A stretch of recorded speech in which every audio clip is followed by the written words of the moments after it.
제가 오늘 이 자리에 서게 된 배후의 배경 중에는 저에게 절대적인 영향을 주신 호남이 낳은 세계적인 인물 김중곤 목사님이 계셔서 제가 이 자리에 서게 된 것입니다.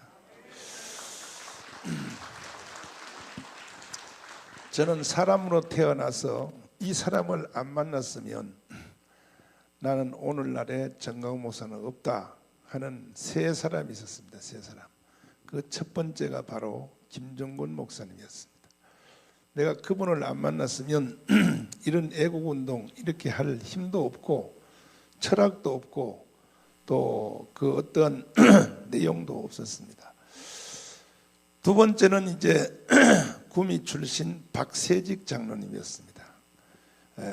이 두 분이 아니었으면요 오늘날의 대한민국은 없는 것입니다. 사실은 왜 김중곤 목사님이 중요하냐? 여기는 절대적인 내용이 있습니다. 세상 사람들은 잘 몰라요. 호남도 잘 몰라요.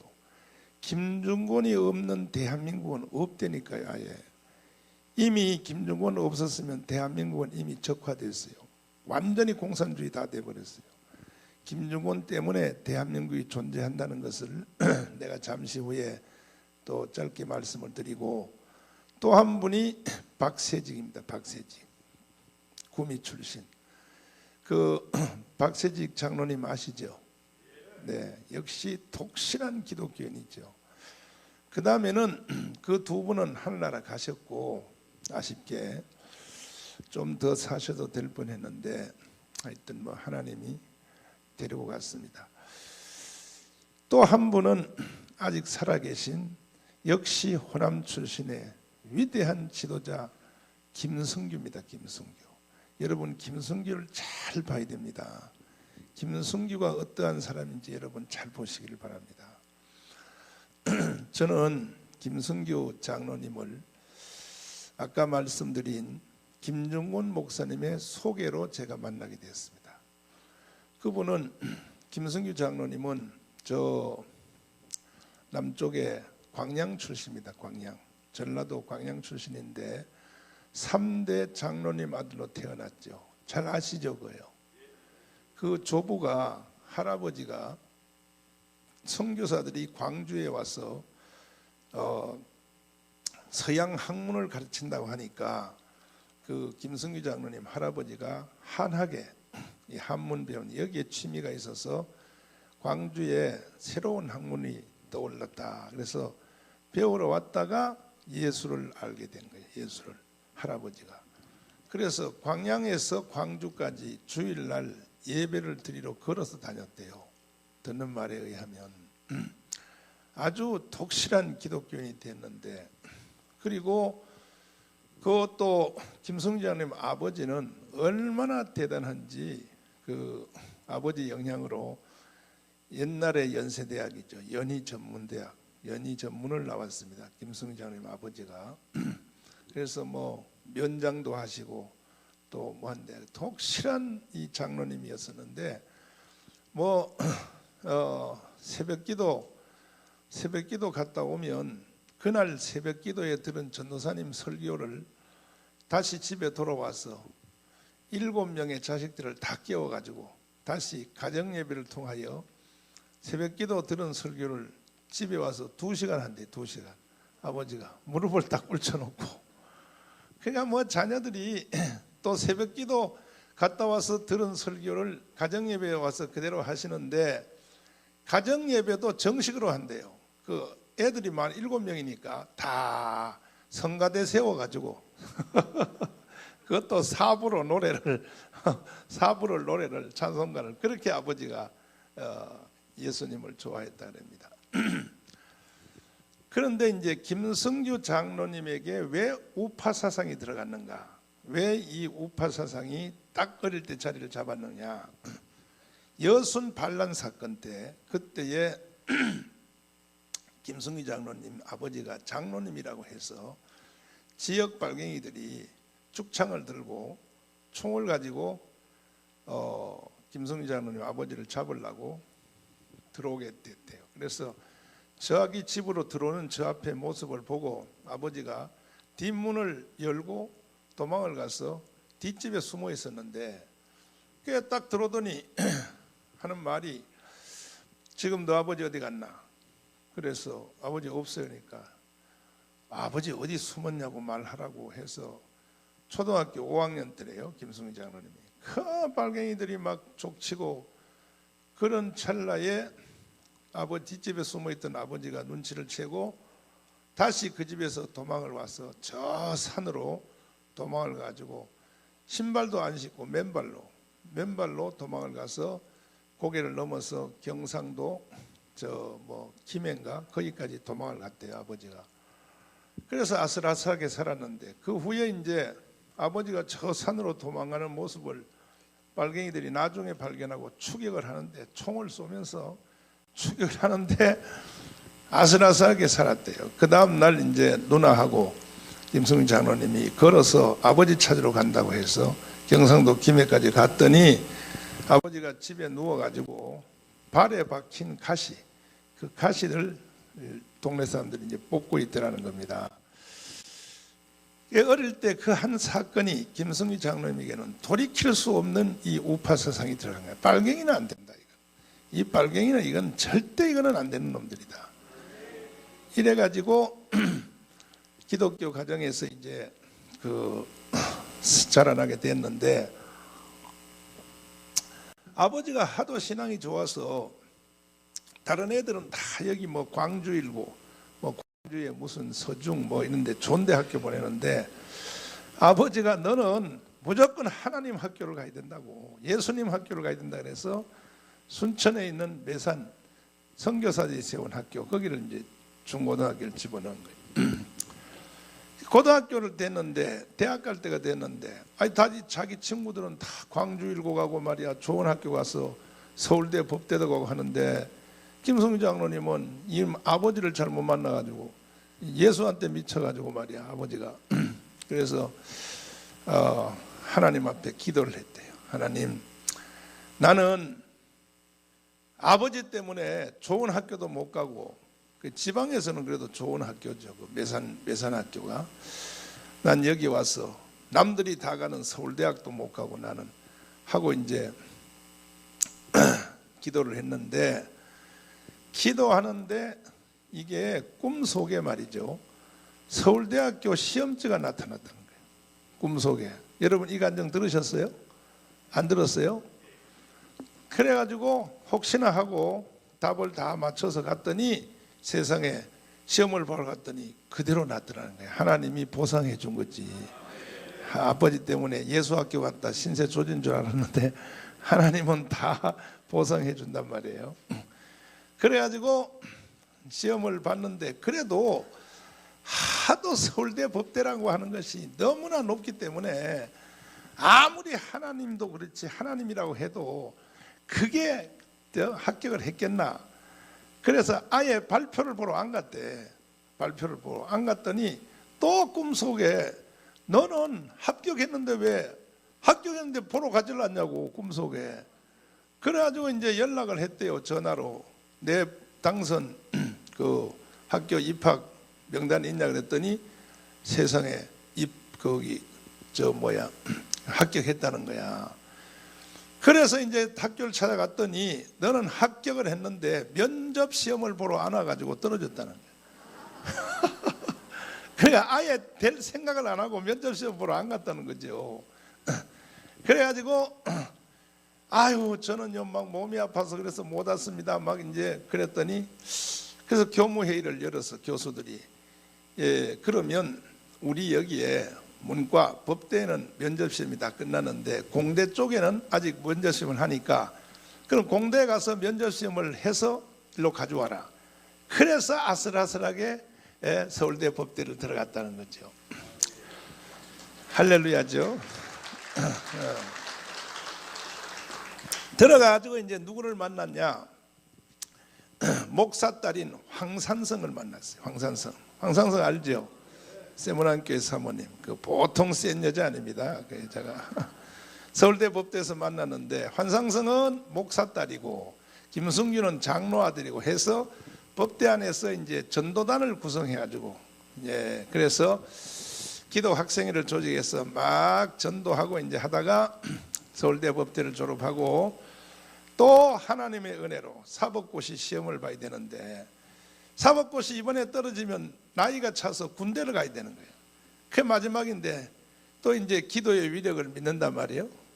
또 하나님께 기도했더니 이번에는 환상이 나타난 게 아니고 그 시험이 날 그 핵심 부분에 대해서 이게 입력이 되는데 초자연적인 현상이라는 거예요.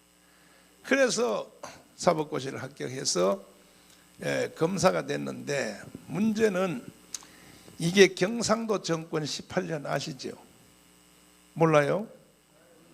경상도 정권 18년이라고 하는 것은요, 전라도 출신된 존재도 없는 거예요.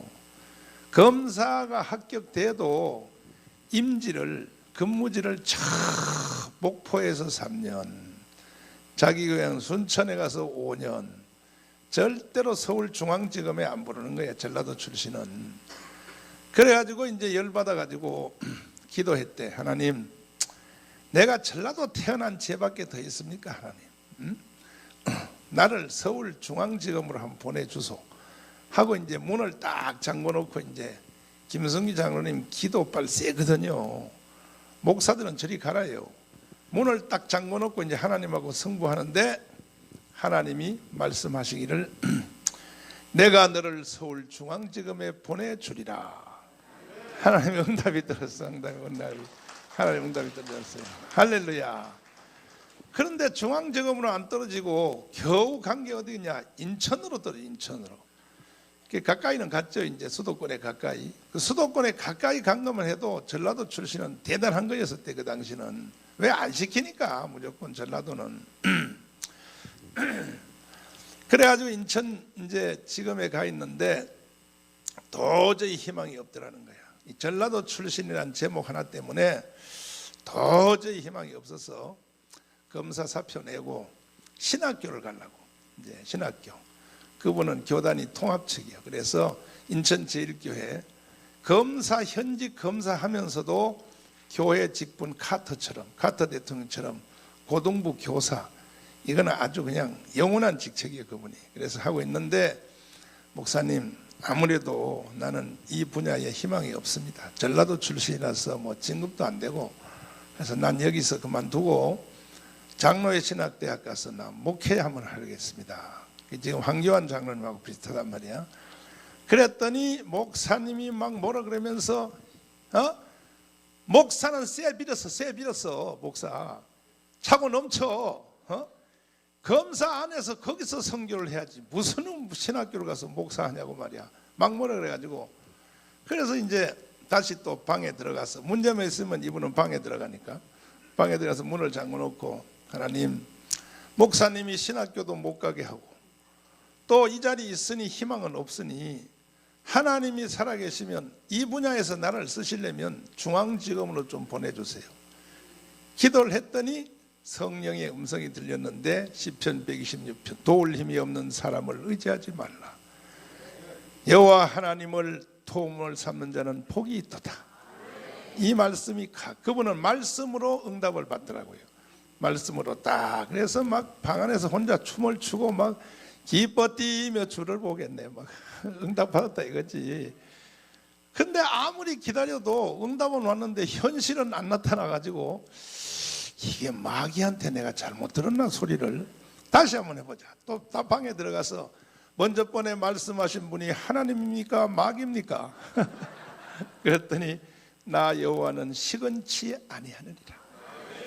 그래서 다시 제 응답을 받고 기다렸더니 며칠 후에 바로 그 대학의 동기인 황산성, 이 사람은 목사 딸이고 출신이 경상도 출신이라서 같은 서울대 법대 동기인데 이미 판사 다 끝나고 국회의원까지 한 거예요. 국회의원까지.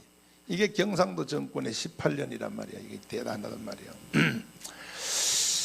그래가지고 이제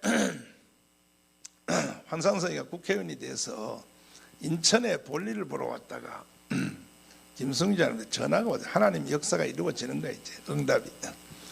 야 성규야, 너 너는 대학 졸업한 지 지금 몇 년 됐는데 아직도 검사에 밑바닥에서 빌빌하고 난리냐. 어?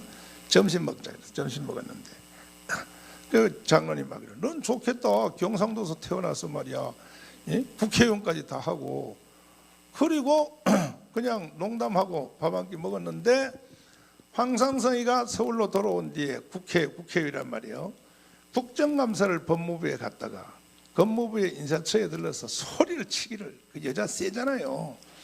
법무부가 다 썩었어. 지금 현재 법무부가 똑같은 애 추메이처럼 말이야. 그래서 안 썩었습니다. 안 썩기는 뭘 안 썩어. 내 친구 김승규가 대학 졸업한 지 지금 몇 년 됐는데 서울중앙지검도 한번 못 와보는 게 이게 인사를 공정하게 하는 거야 이거. 막 소리를 쳤더니 그 다음날 서울지방정으로 딱 그 다음날 하나님의 응답이 그렇게 이루어지더라는 거예요. 그래서 서울중앙지검에 그 바라던 서울중앙에 왔는데 문제는 서울중앙지검에 왔는데도 좋은 자리 안 지키는 거야. 뭐지가 시체 닦는 거. 사람이 살인죄로 죽으면 이제 검사가 시체 확인해 주잖아. 뭐 그런 거 지저분한 거 그런 것만 시켜가지고 에이 이거 때려치워버리겠다. 그런 찰나에 음지가 양지가 된 거야. 드디어 세상이 뒤집어졌어요. 뭐냐? 김대중 대통령이 된 거예요. 대통령이 됐는데 이제 세상이 바뀌었단 말이에요. 바뀌니까 그동안에 전라도 사람들을 키워놓지 않아서 일꾼이 없는 거예요. 일꾼이. 그래서 김승규 장로님을 법무부 차관을 딱 시키면서 다시 이제 법무부 요즘 잘 나가는 바로 검찰총장 있죠. 검찰총장. 예? 윤석열 있잖아. 그 김대중 대통령 불러대라는 거예요. 갔더니 내가 자네를 검찰총장을 시켜줄 테니 내 아들 김홍업하고 김홍일 이거 그때 슬로트 머신 하다가 잡혔단 말이야. 이걸 잘 해결할 수 있겠냐. 요즘 추미애처럼 하면 됐었거든. 그런데 장로님 말하기를 저는 교회 장로입니다. 그랬더니 김대중 대통령이 그들에 그게 뭔 말인가 그랬더니 나는 3대 장로 아들로 태어났고 또 내가 서울대 법대 나와서 내가 아는 하나님과 신앙에 또 내가 아는 법조인으로 내 일생 살았는데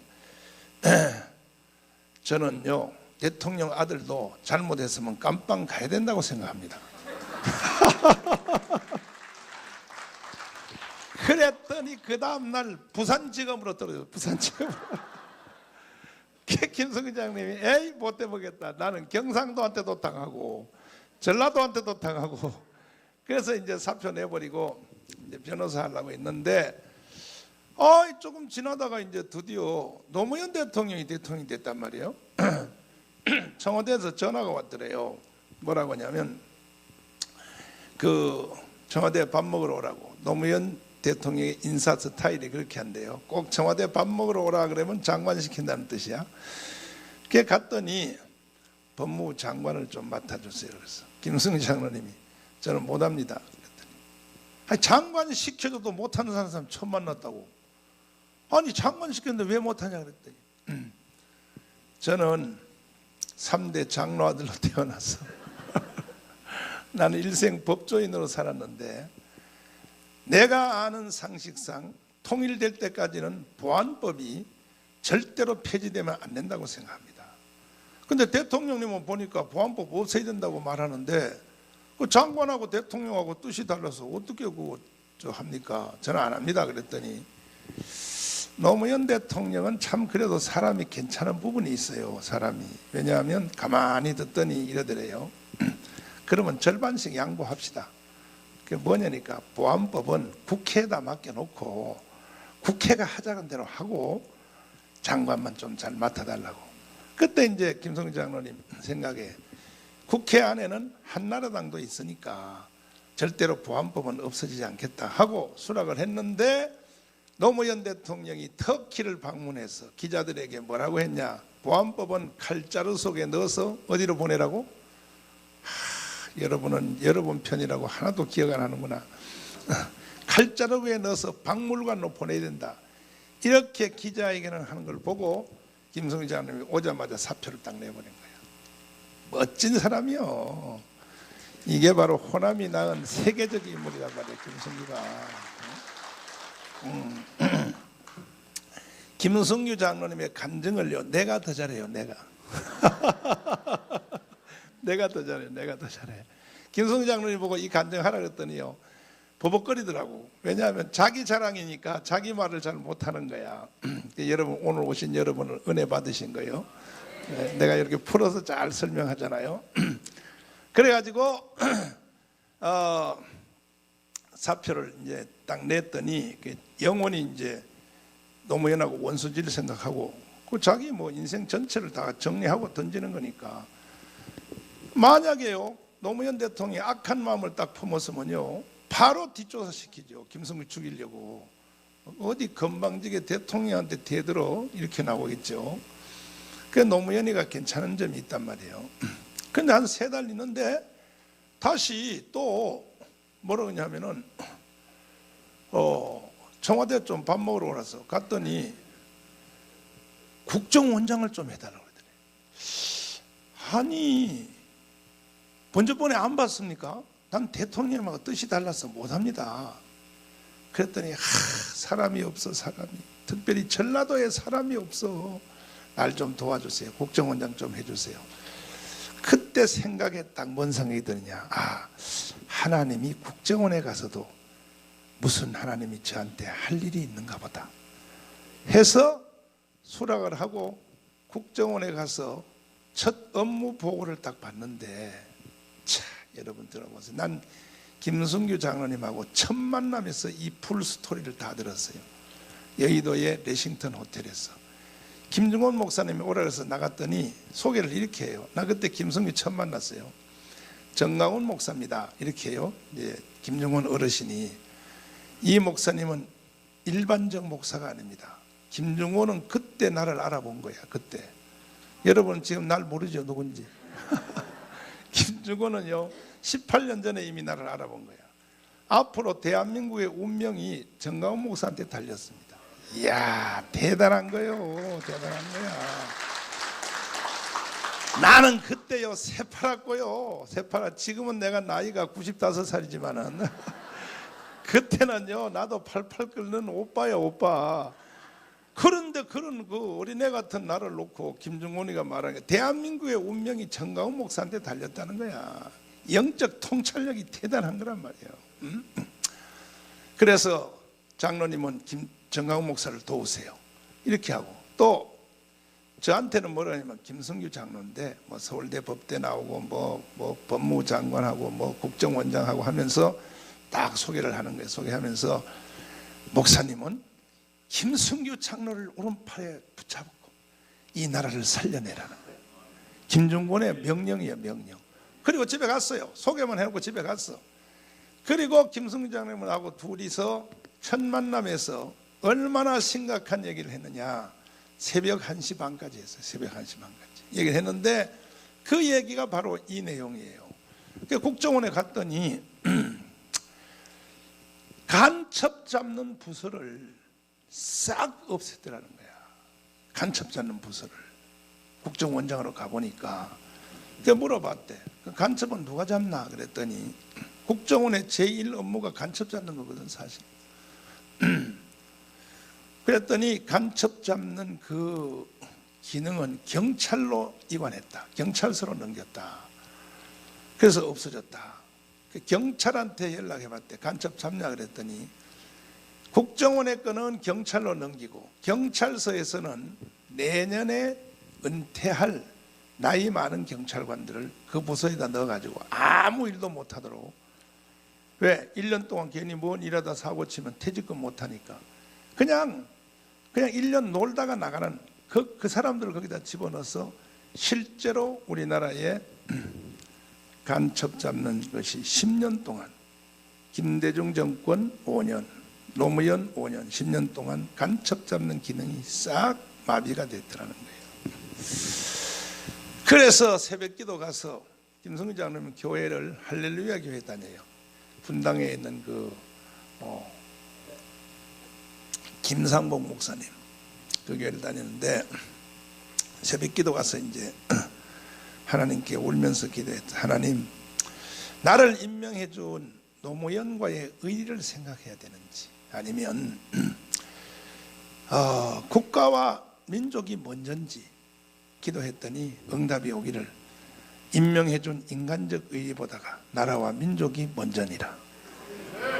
그 응답을 받고 그 다음날 출근을 해서 일반 부서를 빼가지고, 국정원의 일반 부서를 빼서 간첩을 잡으라 지시를 하니까 간첩 잡는 기술을 잊어먹어가지고 못 잡다는 거예요. 그래서 노태우 때, 전두환 때 은퇴한 할아버지들, 국정원 직원들을 다시 알바로 불러가지고 월급 많이 주면서 후배들에게 간첩 잡는 기술 좀 가르쳐주라고 해서 이제 간첩을 딱 일반 부서를 통하여 시작했더니 6개월을 조사하니까 당장 체포하여 구속할 간첩만 56명이 떠올랐다는 거예요.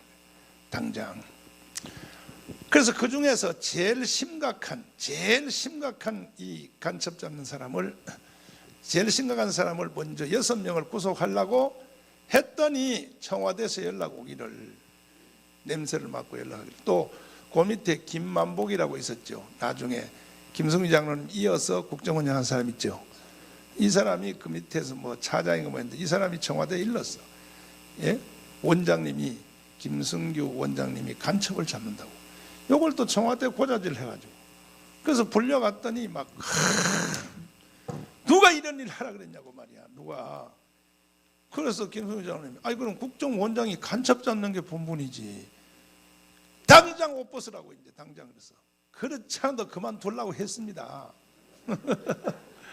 근데 거기서 그만둬버리면 이 나라가 망할 것 같더라는 거예요. 그래서 그 당시에 또 하나님의 사인이 순발 왔는데, 딱 생각할 때 거기서 던져버리고 나와버리면 나라 망한다 이제. 그래가지고 이렇게 트릭을 썼다는 거예요. 대통령님, 내가 여기서 사표 내고 나를 목을 치면 국민들이 내가 간첩 잡았다고 국정원장을 잘랐다 그러면 노무현 대통령이 욕을 먹으시니까 한 2주일 동안 내가 가만히 있을 테니까 2주일 있다가 나 쪽에서 사표를 내는 것이 어떻습니까? 그랬더니 딱 걸려들었어. 노무현이가 드디어 그거 참 좋겠구만. 그러면은 가만히 계시다가 그 국정원 쪽에서 사표를 내는 걸로 그렇게 만들어 주세요. 그래서 돌아오자마자 2주일 시간을 벌어가지고 빨리 박차를 가라, 빨리 간첩을 하는데, 근데 마지막 단계가 뭐냐 하면 국정원에 이제 암호 해독반이 있는데, 이게 간첩들이 암호를 5번, 6번 더 쳐가지고 이게 풀리지 않는 거예요. USB 그 암호가. 그래가지고 암호 해독반에 하루에 한 번씩 이제 들려서 국정원장의 판공비가 굉장히 세더라고요. 국정원장이 마음대로 쓸 수 있는 이 판공비가. 그래서 막 거기다가 애들한테 막 상금을 걸고, 공들은 말이야 국가의 녹을 먹으면서 이런 일도 하나 못 해놓고 무슨 놈의 국정원 직원을 하냐고 막 호통을 치고 했더니 김승희 장로님이 그만두기 일주일 전에 그 암호가 풀려버린 거예요. 이야, 할렐루야죠. 일주일 전에 암호가 풀린 거야. 암호 풀린 내용을 봤더니 세상에 이 간첩들이 청와대에서 노무현이가 한 국무회의 있지, 국무회의. 지금은요 100배 1000배 더 합니다. 이 국무회의한 내용과 함께 더불어 대한민국의 비밀을 평양에다 넘긴 것이 A4 용지. 여러분 A4 용지로 몇 장을 넘겼냐? 100만 장을 넘겼다. 100만 장을. 평양으로 100만 장을 넘겼다는 거야. 이걸 김승규가 잡아낸 거예요. 이거는 내가 이렇게 말해도 절대로 정보공개법에 위반이 안 됩니다. 왜냐하면 김승규 장로님이 이제 그걸 딱 보고 그 중에서 제일 심한 말이야. 심한 그 6명을 체포를 했어요. 구속을 하려고 딱 체포를 하니까, 그리고 이제 사표 내고 나왔어요. 나왔는데 그때의 그 김승규 장로님이 1심의 사건이랍니다. 그 사건이 여러분 인터넷 들어가면 나와요. 그것이 1심의 사건에서 원래는 56명을 체포하여 구속시키려고 하는데 노무현이가 모가지를 잘라서 급하게 6명만 구속시키고 나왔는데, 바로 1심의 사건의 수사를 김승규가 안 했으면 대한민국은 이미 끝났다, 이 말이야, 내 말은. 그래서 김승규에 의해서 대한민국이 지금도 목숨이 빨딱빨딱하고 가는 중입니다. 이해되셨나요? 왜 1심의 사건의 수사가 대한민국을 연기시켰는가? 그 보니까요, 청와대에 있는 그 비서들 중에 상당한 숫자가 간첩이더라는 거야. 간첩이요. 이건 명예훼손에 문제가 있으니까 이름은 밝힐 수 없고 누구 이게 다 간첩이라는 거야. 청와대 비서관들이 다 간첩이요. 그래서 몽땅 다 쫓겨났어요, 김승규 때문에. 그러다가 이번에 문재인이가 대통령 돼가지고 그 부대가 다시 다 들어갔어요. 지금 현재 다 들어가 있는 거예요. 지금 현재 기가 막힌 거죠. 기가 막힌 거죠. 이제는요, 평양하고 뭐 바로 그냥 전화기를 개통시켜놨기 때문에 이제는 뭐 USB로 100만 장 넘길 필요도 없어요. 아침 저녁으로 평양한테 보고해도 누가 알 수도 없는 거예요 지금. 그 중에 의심스러운 사람들은 알지요. 임종석이라든지 등등 이런 사람들이 북한에 대해서 하는 행동을 보면요, 그럼에도 불구하고 지금 대한민국은 깊은 잠에 빠져 있습니다. 깊은 잠에 빠져 있습니다.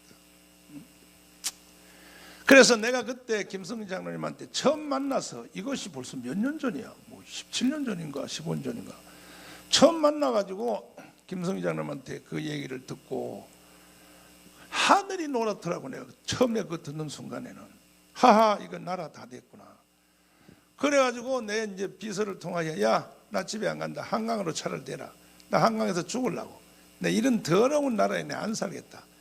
그래서 막 밤새도록 차 안에서 기도하고 울며 불며 하니까 우리 비서가, 목사님이 죽으면 나라가 진짜 끝납니다. 살아서 싸워야죠, 목사님. 싸워야 나라가 살지요. 그래서 내가 그때 자세를 딱 바꿔서, 야, 나 혼자 죽는다고 대한민국 사는 게 아니니까 죽을 힘으로 내가 나라를 위해서 목숨을 걸고 내가 한번 나라를 살려내야 되겠다.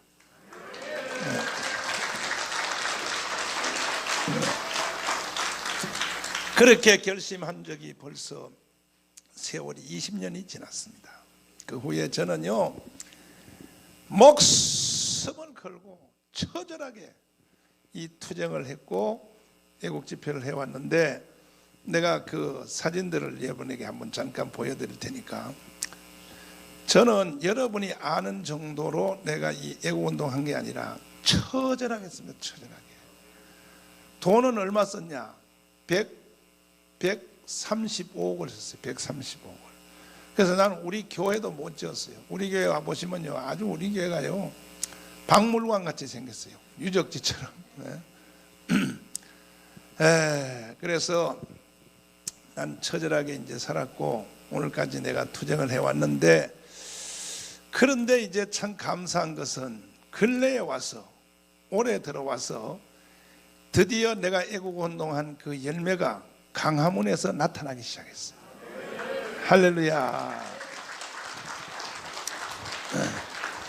전국에 다니면서요, 날이면 날마다, 내가 날이면 날마다 전국을 다니면서 계속 돌려, 빨리빨리 돌려. 그런데 저는 이런 집회 한 번 하는데, 워커힐 집회 같은데, 예를 들어 부산 롯데 호텔 집회, 이런 집회 한 번 하는데 꼭 돈이 1억씩 들어. 1억씩.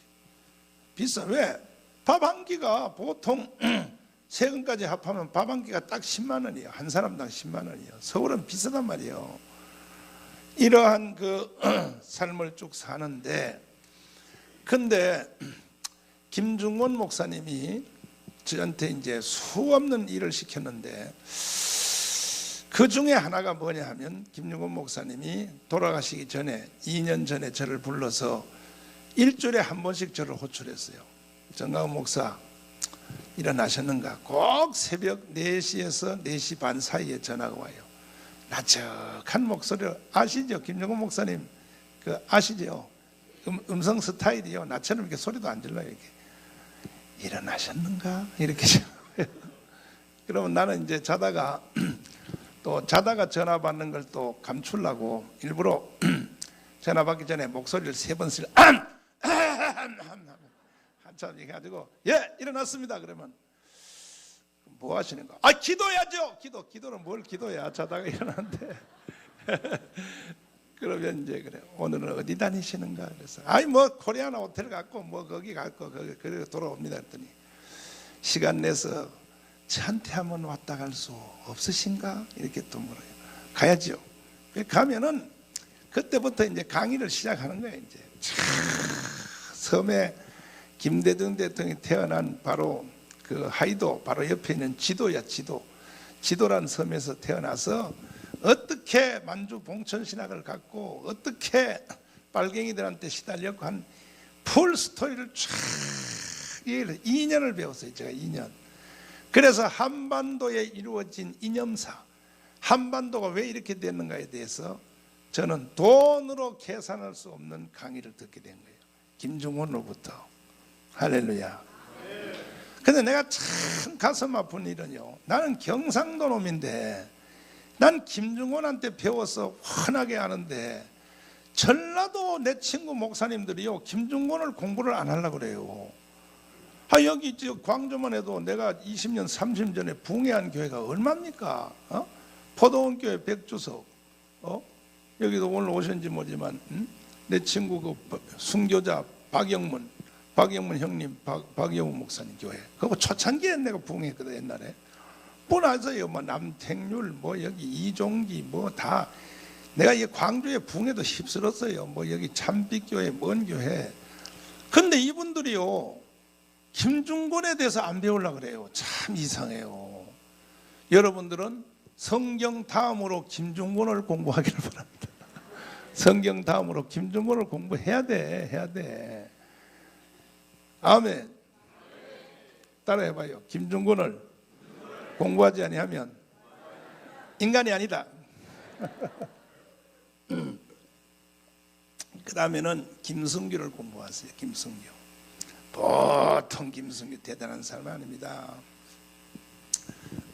김승규 장로님 요즘도 하루에 한 번씩 전화 왔어요. 얼마나 잔소리하는지 몰라 나한테. 정강 목사님 나라 망했는데 도대체 뭐 하시냐고 막 나보고 난리야. 어제도 전화 오셔가지고 저 중국의 그 뭐 질병 있잖아요. 그 무슨 뭐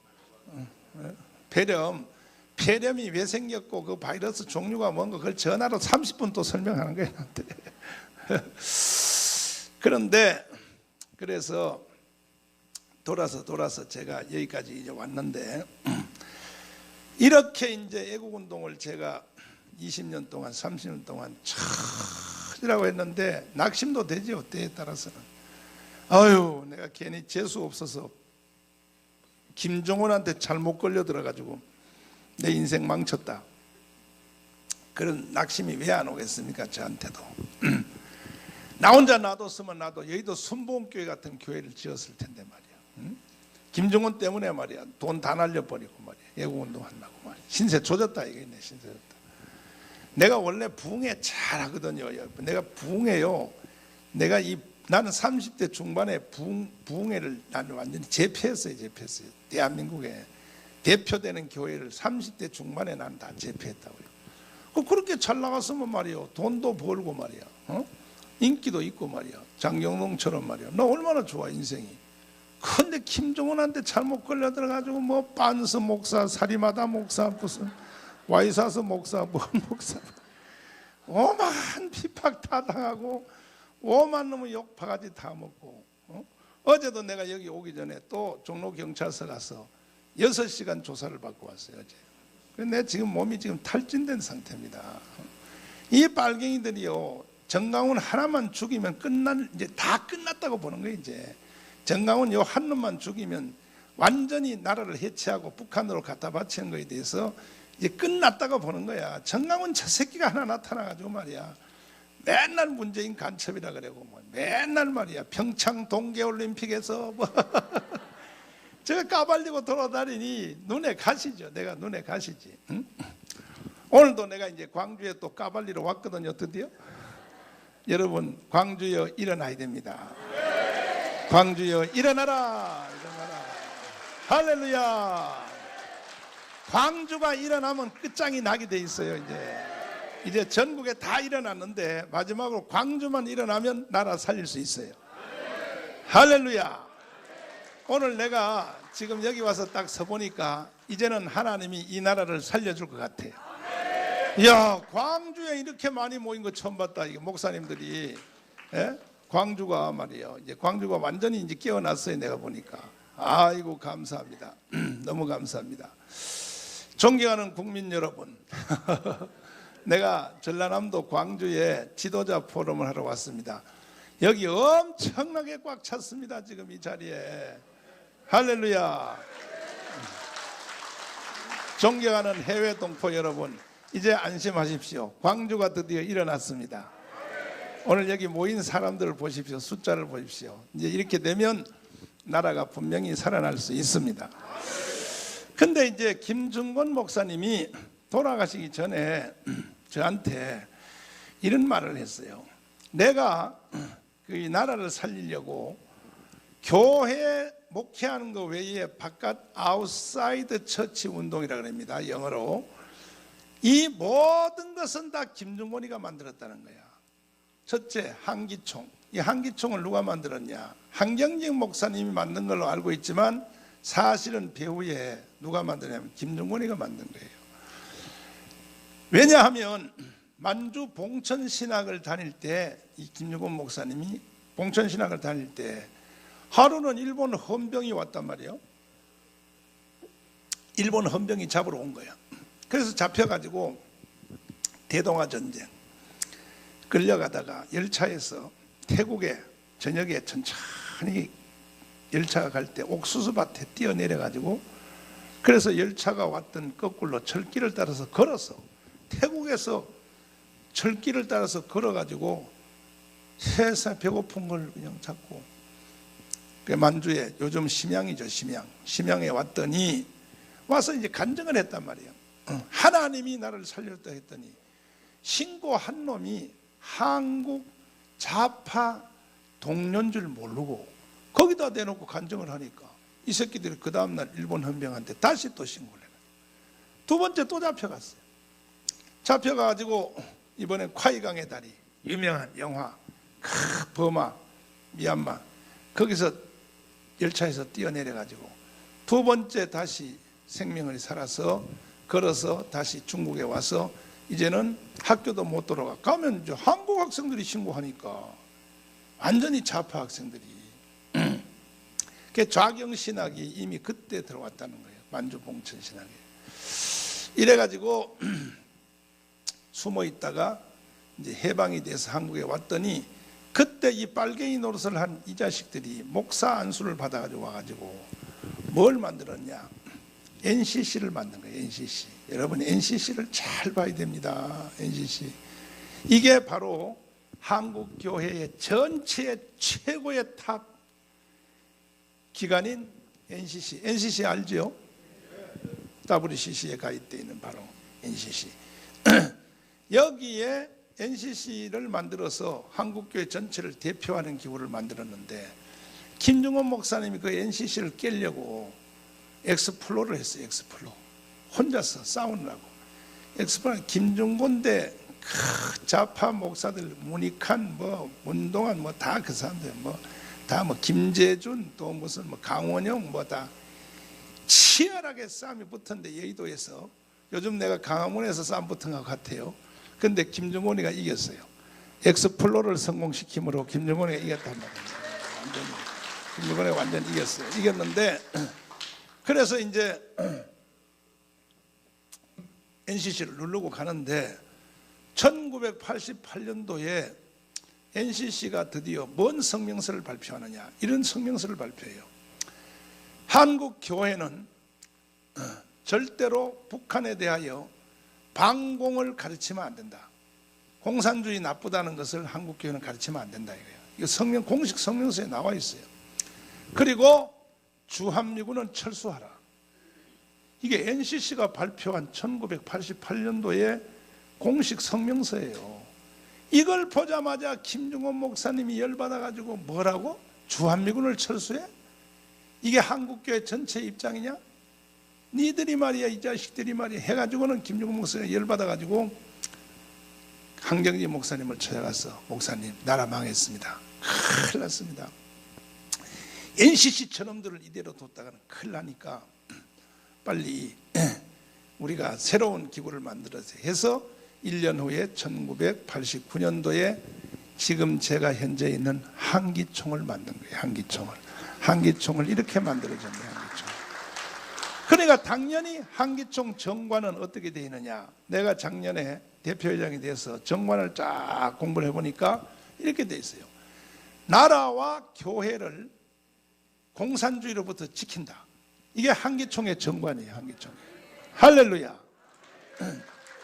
그래가지고 저는 그 정관에 따라서 지금도 애국운동을 하고 있는데, 그래서 김중곤이가 아니었으면요 대한민국 끝났다 이 말이에요. 내 말은. 그 중에서도 김중곤은요 CCC 운동이에요. 왜 CCC 운동이 나라를 살렸는가? 그때 김중곤이가 전체 애들이 주사파를 공부하고 다 뭐 김문수 뭐 다 마찬가지예요. 요즘 우파로 돌아왔지만. 그런데 그 중에서 아주 핵심적인 사람 하영조 온누리교회 목사님, 또 이동훈, 또 여기 거기 옥한음, 뭐 홍정길, 이런 사람들이 대학 다닐 때 CCC에 걸려들어서 완전히 데모와 좌파와 빨갱이 대장될 사람들이 다 목사가 됐단 말이에요. 목사. 이거 누가 만들었어요? 김중곤이가 만든 거예요. 이름도 다 밝힐 수도 없어. 정강훈까지도. 내가 김중곤한테 안 걸렸으면 내가요 빨갱이 대장됩니다. 난 기질상 난 절대 조용히 못 살 사람이다. 그러니까 김중곤에 의하여 이 빨갱이 세력들이 태클이 걸려서 대한민국이 지금까지 존재한다는 사실을 기억하기를 바랍니다. 나머지 마찬가지요. 그 CCC만 그런 게 한기총, CCC, 성시화 운동 누가 만들었어요? 그것도 몰라요, 여러분. 아이고. 전 도시마다 있는 바로 그 성시화 운동 다 김중곤이가 만든 거예요. 또 법조인 성경 공부, 검찰 경찰, 또 국회 조찬 기도회, 에스더 기도 운동 본부, 전부라니까 전부 100%라니까요. 다 김중곤이가 만든 거예요. 할렐루야. 그런데 이제 하루는 저를 불러가지고 장경동 불러서 자기가 CCC 뭐 이제 말했던 CCC 뭐 성시화 운동 뭐 국회 조찬 다 해도 절대로 한국 교회를 동성애 이슬람 차별금지로 지켜낼 수 없으니 정당으로 맞짱뜨라. 이걸 이제 나한테 지시한 거야. 참 정말 기독자유당을 만들어 여의도에다가 2명을 넣으라는 거예요. 이게 어르신의 명령이에요. 명령. 그게 이해가 되겠습니까? 지금부터 20년 전에 이해 안 되죠. 저는. 그래가지고 참 고생도 많이 했고, 장경동 목사는 도망갔고 나 혼자. 그 후에 장경동 목사는 또 뒤에서는요 나를 많이 도와줬어요. 자기는 안 하면서 나한테 계속 수습거려. 더 세게 하라고, 더 세게 하라고, 더 세게 하라고. 장경동 목사 나보고 맨날 더 세게 하라고 그래. 요즘도 그래. 나보다 더 세게 하라고, 더 세게 하라고. 여의도 이영훈 목사님도 본인은 앞장 안 서면서 나보고 그래. 더 세게 하라고, 더 세게 하라고, 더 세게 하라고.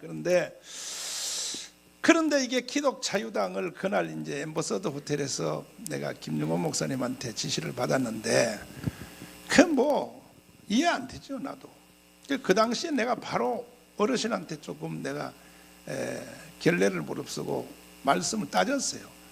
어르신, 지금까지 날 가르친 건 다 이해가 되는데 이거는 정치잖아요.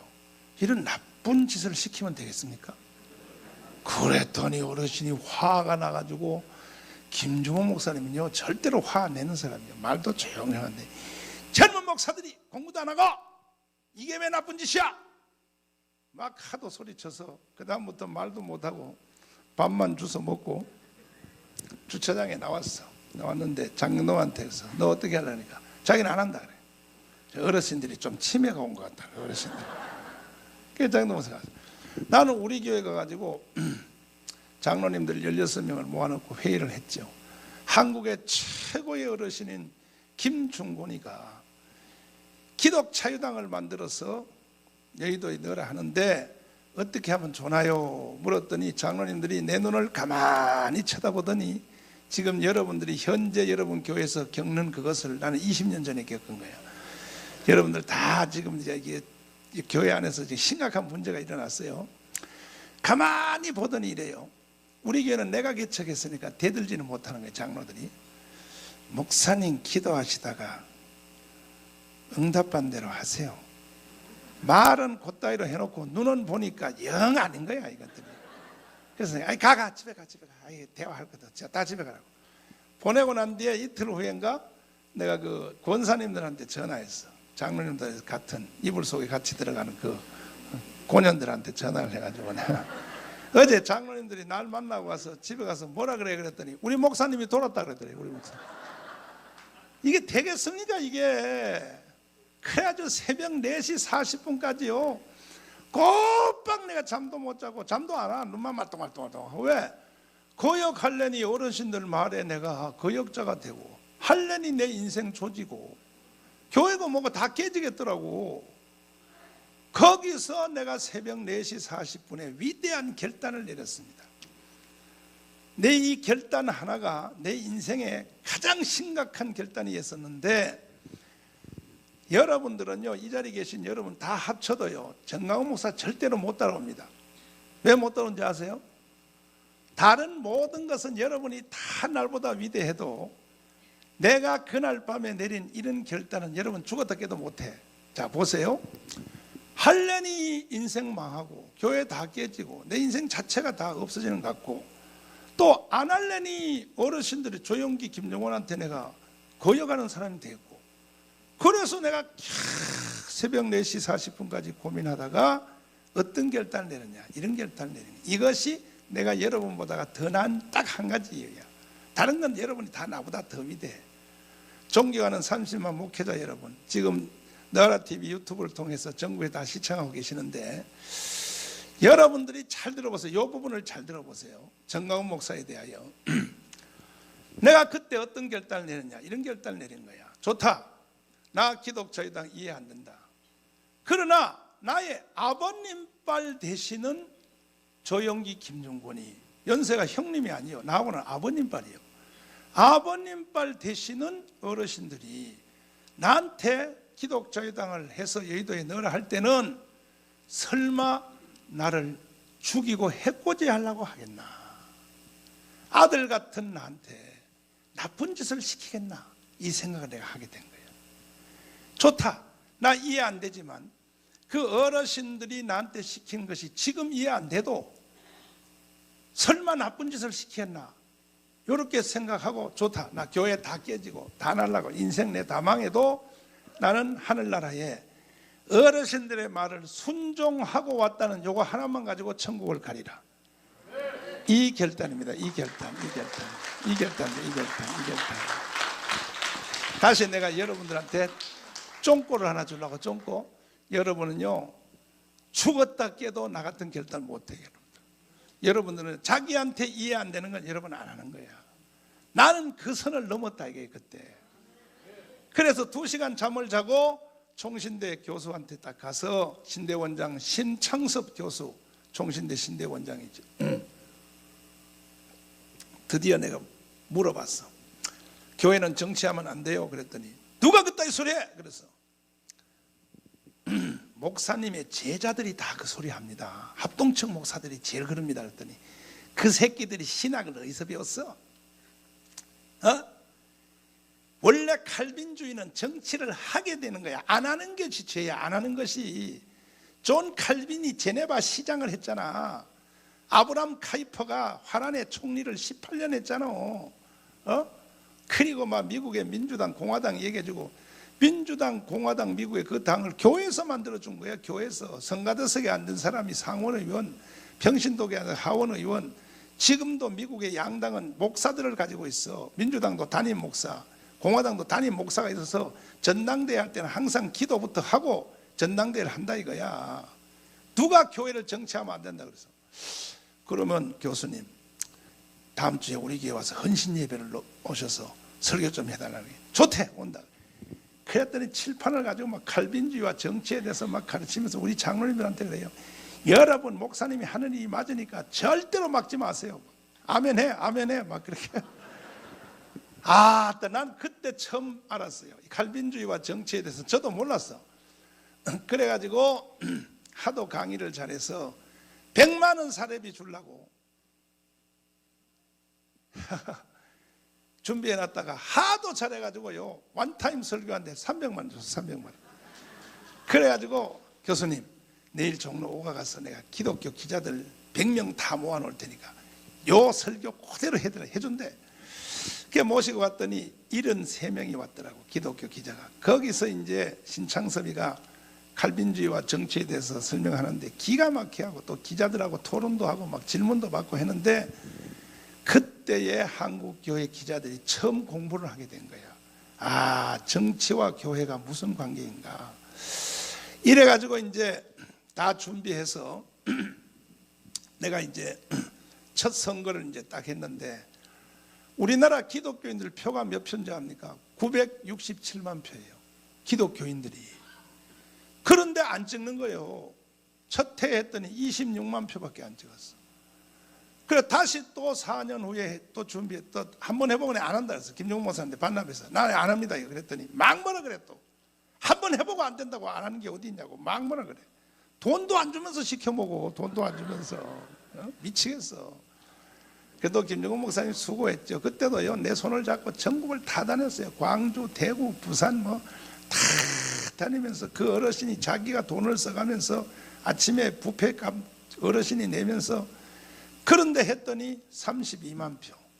또 4년 후에 했더니 44만 표. 그 후에 또 했더니 뭐냐, 드디어 먼저 번 총선에서 77만을 때린 거예요. 77만. 12,000표가 부족했어요. 12,000표. 12,000표가요 들어갔으면요, 더 찍었으면 국회의원 2명 들어가거든. 국회의원 2명 들어가면 탄핵이 불가능해요. 그 2명이 그렇게 위력이 있다 이 말이에요.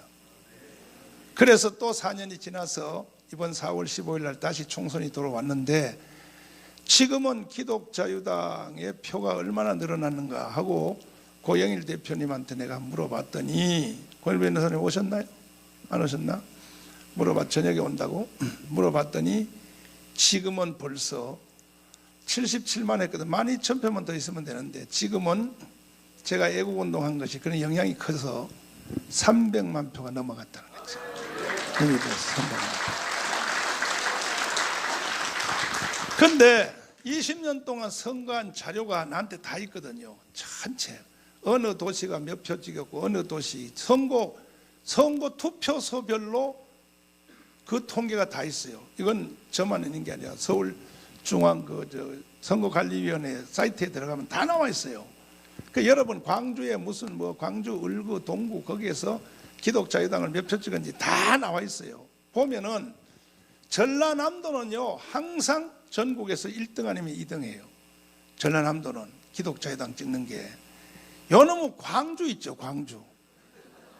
요놈의 광주 사는 인간들은 어떤 인간들인지. 광주 시내 안 찍어, 이거 안 찍어. 그 다음에 서울의 수도권, 서울, 경기. 정말. 근데 왜 안 찍냐 하고 내가 봤더니, 첫 번째는 정교 분리의 원칙이라. 정교 분리의 원칙이 끝나서 교회는 정치하면 안 된다.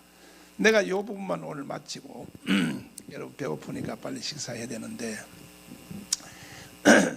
정교 분리의 원칙이요. 정교 분리의 원칙 때문에 교회가 애국운동 하라 나오라 그래도 안 나와요.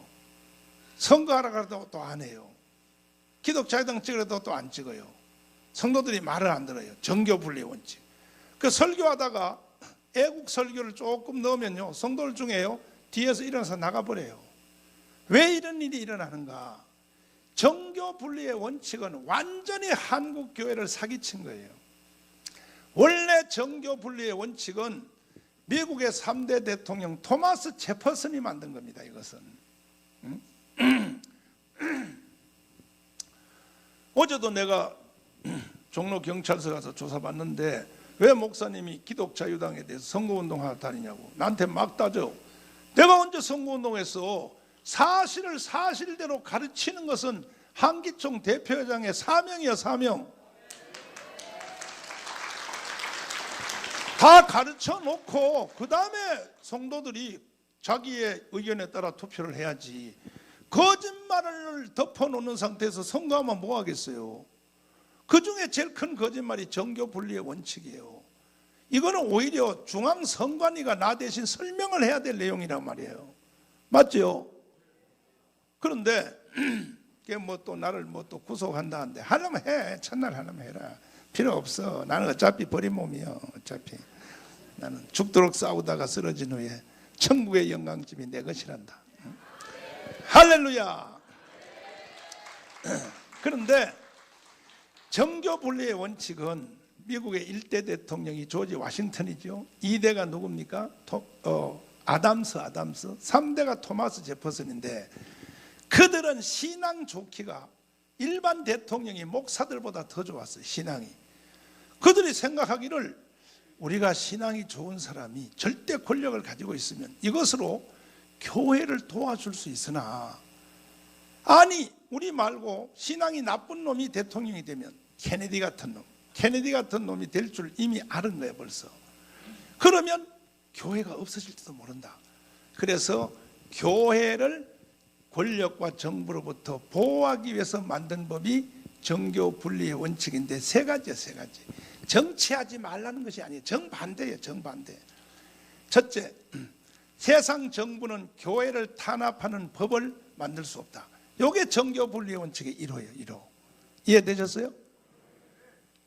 세상 정부는 교회를 탄압하는 법을 만들면 안 된다. 두 번째, 세상 정부는 교회에다가 세금을 부과할 수 없다. 근데 작년에 목회자 세금법 지금 해요, 안 해요? 이게 정교 분리 원칙에 어긋나는 거예요. 이거는 세상 정부는 교회에다가 세금을 내게 하면 안 된다 이 말이에요. 그래서 반드시 이번에 기독자회당이 성공되면 이 모든 목회자 세금 내는 거 전체 다 걷어쳐야 되는 겁니다. 할렐루야. 이 가운데서 박수 안 치시는 분은 이렇게 생각하는 것 같아. 나는 개척교회라서 어차피 세금 안 내. 그래서 박수 안 치는데 그 사람은 머리가 돌이요. 왜? 자기는 세금 안 내도 큰 교회가 세금 내면 큰 교회가 적은 교회를 도와주는 길이 막혀버리는 거예요. 그것도 생각 못하나? 그 내가 전국에 이게 세미나하고 다니면요, 개척교회 목사님들은요 오히려 저 세금 내야 된다고 막 이래요, 떠들어요. 왜? 지는 안 내니까. 그러면 큰 교회가 이제 지금은 목회자 생활비만 세금 내지만 반드시 이번 4월 15일 선거 끝나보세요. 바로 교회 전체 재정에 세금 또 압박 들어옵니다. 이미 걸려들었어. 이제 그때는 개척교회도 세금 내야 되는 거야. 한 번 내줘버리면 진짜가 무너지게 돼 있어요. 이해되십니까? 그리고 나는 국가에 대해서 난 지금 다시 말하지만은 당신들이 목회자들한테 세금을 받아가는데, 저도 작년에 냈는데, 그러면 내면 이제 목회자들을 여러분들이 노동자로 취급을 했어요. 드디어 노동자로 세금을 받았어요. 받으면 세상에 있는 모든 중소기업, 개인 사업자들은 세금을 받아도 국가가 지원해요, 안 해요? 수십조의 돈을 풀어서 영세업자들을 지원하잖아요. 좋다 이거야. 그럼 우리들도 세금 낼 테니 개척교회 지원법을 만들어서 개척교회한테 한 달에 500만 원씩 주란 말이야. 그러면 세금 낼게. 왜 목회자들한테는 세금만 받아가고 왜 정부가 거꾸로 왜 안 돌려주는 거야 이거? 그럼 돼, 안 돼요? 그래서 그것도 또 다른 종교하고도 차별 들지. 불교는 1년에 1,800억의 돈을 줘요. 문화재 관리한다고. 그리고 저 뭐 오대산, 먼산, 뭐 설악산, 뭐 국립공원에 거기 들어가는 그 입장권 중에서 40%가요 컴퓨터로 자동적으로 불교한테로 넘어가요. 돈이. 한국 교회가 그렇게 멍청한 줄 알아? 당신들 내 이제 용서 안 해. 이제 나는 한기총 대표회장이야. 반드시 나는 이것을 바로 잡아야 돼. 반드시.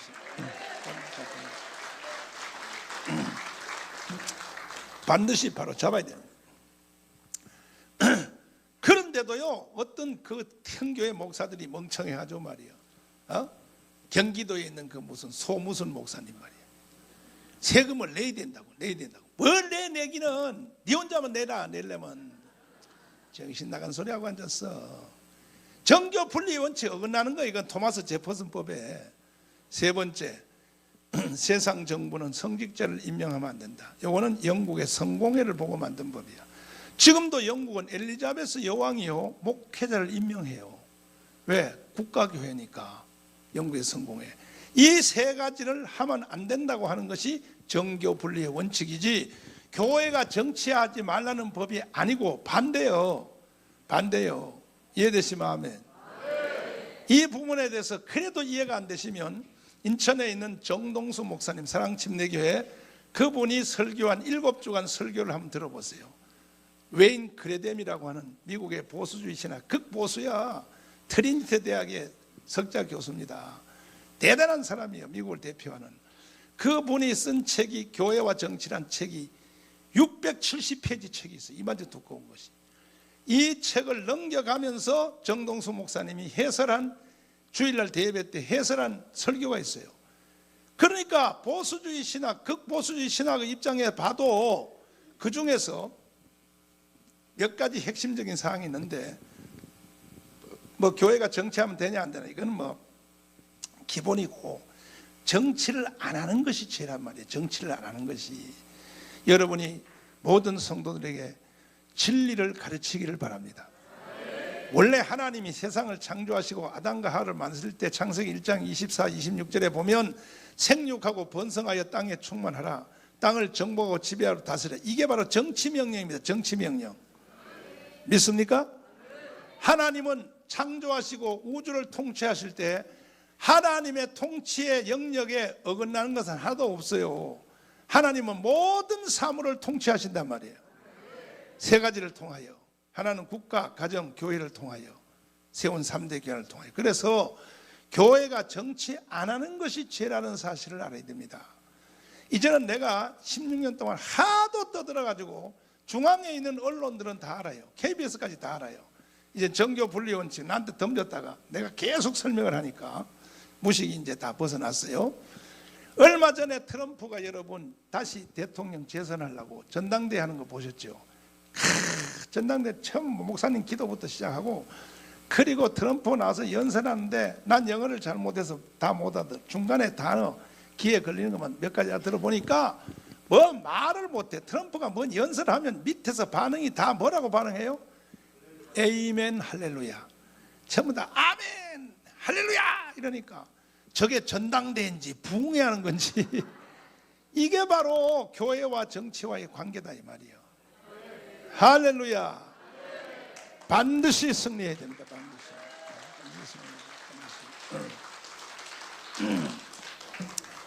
그럼에도 불구하고 이런 설명을 다 듣고도 뭐 나는 투표할 때 뭐 나는 기독자에도 안 찍는다, 그건 할 수가 없어요. 근데 나 여기까지만 말해, 더 이상 말하면 선거법에 걸리니까. 그렇게 설명을 다 해놓고 그 다음부터 성도들이 선거 행위를 똑바로 하라 이 말이에요.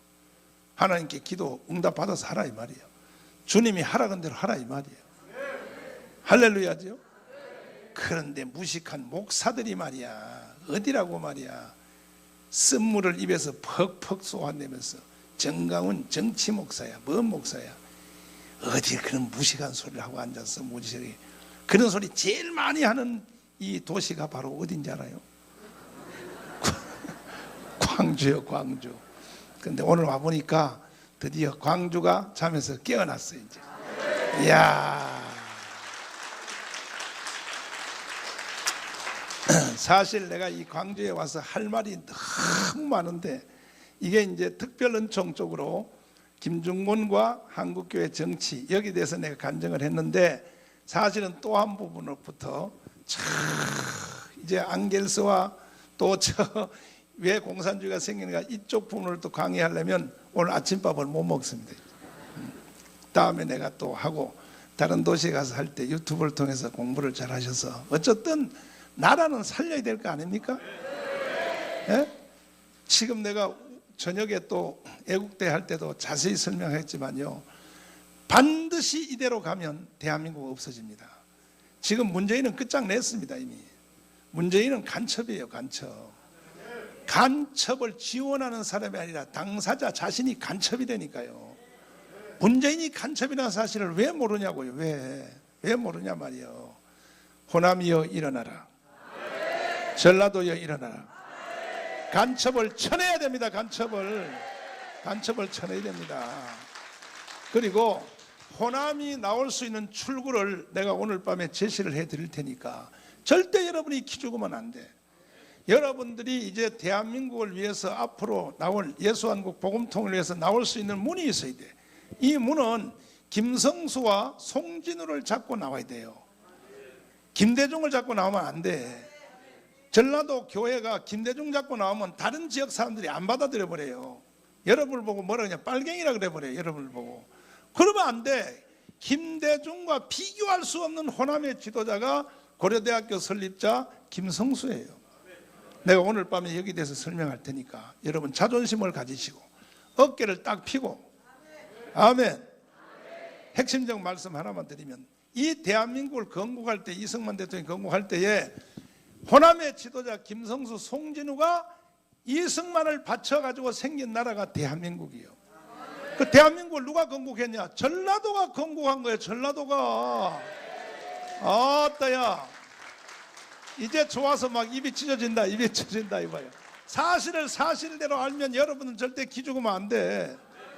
경상도 새끼들, 내 경상도 새끼거든요.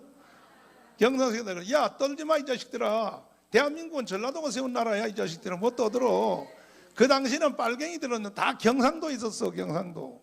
박정희 형님 박상희, 이건 빨갱이 대장이거든. 총살당해 죽었죠. 그 박정희 자신도 그때 남노당이었어요. 그 체포돼가지고 군대에서 이등병으로 쫓겨났잖아요. 박정희가. 완전히 박정희가 빨갱이였습니다. 그 당시는. 그래서 이제 여러분, 제가 전국을 다니며 정말 몸이 내가 무너진 상태에서 했던 말 또 하고 또 하고 또 계속해서 이제 한국 교회는 드디어 다 일어났어요. 수도권에 있는 큰 교회 목사님도 다 일어났어요. 이제 만반의 준비가 다 됐어요. 이번 29일 3.1절 대회 통하여 전체 한국교회 1,200만이 다 뛰어나올 준비가 다 됐어요. 지금 특별히 여의도에 있는 이용훈 목사님이요, 날 부르더니 그래. 지난주에 부르더니 자기 교회 성도들이 등록한 성도가, 출석교회는 아니고 등록한 성도가 70만 명이래. 70만 명은 싹 몰고 나올 테니까. 할렐루야. 그 김문수의 글을 읽고 충격을 받은 거야. 이용훈 목사님이 이 김문수의 글을 읽고 충격을 받았는데 그래서 그렇고, 그 다음에 이제 그 큰 교회 목사님들이 작전회의를 했어요. 지난 2주 전에 화요일 날 했는데, 왜 이 일을 정강훈한테만 맡겨놔야 되냐? 안 된다 이거야. 우리 다 나가자. 그리고 어제 그저께 윤석전 목사님, 거기는 실천 목회에서 거기도 수만 명의 목회자들이 붙어 있어요. 윤석전 목사님이 공개적으로 선포했어요. 뭐라고? 29일 날 연세중앙교회 15만 명, 전국의 실천 목회에 속한 모든 교회 총동원하여 강화문으로 나간다! 이렇게 됐어요. 윤석전이 선포했어요. 아멘. 이제 마지막으로 전라도만 일어나면 다 돼. 만약에 여기에 흐름에 전라도가 안 일어나면 반드시 2월 29일 날을 통하여 제2의 3.1 운동은 일어날 것이고 대한민국이 살아날 것은 뻔하거든요. 확실하거든. 그 후에 가서 전라도는 뭐 했어? 전라도는 다 대가리 쳐박고 숨어 있었다. 그러면 역사의 죄인이 돼버리지. 그러면 돼 안 돼요? 이렇게 역사가 기록돼야 돼. 시작은 늦게 했으나 이 대한민국은 결국은 전라도가 살렸다. 이걸 만들어내야 되는 거예요. 이걸 만들어내야 되는 거예요. 할렐루야. 우리 옆에 좌우에 악수 한번 합시다. 우리 한번 해봅시다. 아멘. 그래서 좋은 일이 일어났습니다. 반드시 이번에 저는 이 혁명만 성공되면 100% 나는 기독교 나라 될 줄 믿습니다. 내가요 경상도 쪽에 가면요 불교 교인들한테 내가 인기 더 좋은 줄 모르세요? 유튜브 안 보세요? 집회하러 가면요 불교인들이요 막 돈을 걷어가 300만 원 500만 원 돈 걷어가지고 우리는 불교인입니다 목사님 사랑합니다 막 난리야 난리. 길거리 지나가면요 불교인들이 나한테 다 절을 해요. 절을 해. 아니 사실이 이거 사실. 그리고 저 부산에 내가 갔더니 어떤 모 사찰에서 스님들이 모금운동을 했어. 돈통을 놓고 정광훈 목사님 지원 후원해라 그래가지고 그래 돈을 이만큼 가지고 왔어요 스님들이. 할렐루야. 네? 그리고 내가 강화문에 애국운동을 토요일마다 하는 것 때문에 이미 주님 앞으로 돌아온 불신자가 12만 명이 넘었어요. 12만 명이. 최고의 전도 집회 현장이 바로 강화문입니다. 아멘. 내가 주일날 연합 예배하는 거 여러분 인터넷으로 보십니까? 2000년 기독사의 최고의 교회가 강화문에 떠올랐어요. 드디어. 한번 보세요. 이거 사진 한번 보시라고요. 2000년 기독교 역사상의 최고의 대형 교회가 이제 부활절까지 밀고 나가면 서울역까지 뻗을 것 같아. 주일날 예배가 그래. 주일 예배가. 할렐루야죠. 이거요. 그리고 내가 이제 자꾸 말이 길어서 죄송한데 지금 몇 시야? 빨리 밥 먹어야 되는데. 근데 이렇게 말하면 다른 지역에서는 밥 안 먹어도 괜찮아요 이런데 여기는 한 놈도 그런 놈 없어요. 아이 나 참나. 다른 지역은 밥 안 먹어도 괜찮아요 막 이렇게 나와야지. 좋아요. 그런데 내가 힘들다고 또 가부 사정을 알아주시니 감사하고. 그런데요 지금 전 세계에서 여행사에서 강화문 예배에 참여하기 위한 여행 상품이 팔리고 있어요. 전 세계적으로. 그러니까 토요일날 국민대회 참석하고 주일날 연합예배 참석하는 이것 때문에 전 세계 여행사에서 모집을 하는데 막 수도 없이 나라별로 여행사에서 지금 조직해서 한국을 방문하는데 나는 앞으로 1년에 1000만 명 이상 늘어날 줄 믿습니다. 1년에 1000만 명. 세계적인 선교 관광지가 일어났습니다. 특별히 청와대 앞에서 지금 투쟁하는 노숙투쟁, 다시 말해서 광야교에서 이루어지는 앞에 이거 보세요. 지난주에 우리 예배 현상인데 보세요. 청와대 그 토요 집회하는 것 중에 절반이요. 한쪽은요 꽉 차는 거예요. 꽉 차. 이번 주에는 총동원 명령 내려가지고 양쪽이 다 꽉 찰 거예요. 이제 이번 주에는 이게 하나님의 역사죠. 이거 누가 사람을 이 자리에 모으겠습니까? 누가 이 자리에 사람을 저렇게 모으겠습니까? 그리고요 주일 예배가 아니에요. 부흥회예요. 부흥회 막. 심지어 영락교회 장로님이요. 영락교회는 성령하고 별로 안 친한 교회예요. 영락교회 장로님이 여기 참석했다가 방언이 터져버렸어요. 기가 막힌 거지. 할렐루야. 막 암병이 떨어지고 하나님이 내 병은 안 고쳐주고 거기 예배 참석한 사람들이 병이 다 나았고 희한한 일이 일어났어. 희한한 일이. 이야 참 하나님 역사지. 하나님 역사야. 할렐루야. 반드시 이번에 혁명이 끝나면 나는 100% 복음의 나라가 될 줄 믿습니다. 주님이 선물로 주실 거예요. 한 방에 한꺼번에 팍 여리고성이 무너져 버린다. 반드시 이루어져요. 아멘. 그런데 이 일에 대해서 모든 싸움에는 우리가 다 이겼는데 정당 싸움에서 저놈의 자유한국당이 저게 버벅거리고 앉아 있어가지고 저들을 붙잡고 했다가는 문재인 못 끌고 나와. 도저히 예수한국 복음통일이 안 된다 해서 내가 김문수를 앞세워서 자유통일당이란 정당을 내가 딱 앞세웠더니 처음에는 정광훈 또 이거는 뭐야?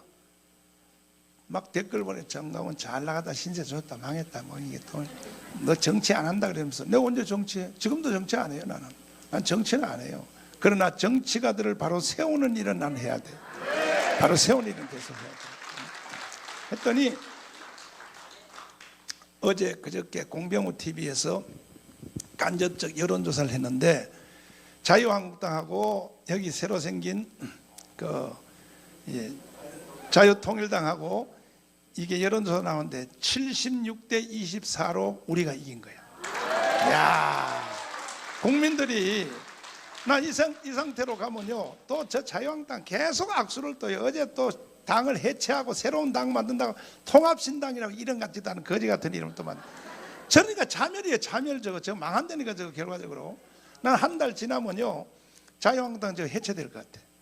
해체되고 저 광화문으로 다 뛰어나올 것 같아. 한 달 지나면 반드시 일어나서 국민 혁명이 일어났어. 혁명. 특별히 전라도에 있는 기독교인들은요 자유한국당 싫어하거든. 원래 내가 다 알아. 여러분들이 다 알아. 저게 뭐 싫어하는데 좋은 기회가 왔지 이제.